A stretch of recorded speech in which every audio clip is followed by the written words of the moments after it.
কর্তৃত্বপরায়ণ ব্যক্তিদের কাছে একটাই দাবি জানাতে চাই যে আপনারা এখনো সময় আছে বাংলাদেশকে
বর্তমান সময়ে একটি রূপে তারা নিজেরাই আবির্ভূত হতে যাচ্ছে।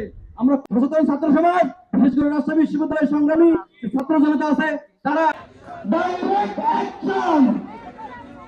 আজকে যে ডিসেন্ট্রালাইজড বাংলাদেশ এবং বাংলাদেশের সকল স্টেটকে তার পূর্ণ অধিকার ও মর্যাদা নিশ্চিতকরণের লক্ষ্যে আমরা কিছু সুনির্দিষ্ট দাবি প্রণয়ন করেছি।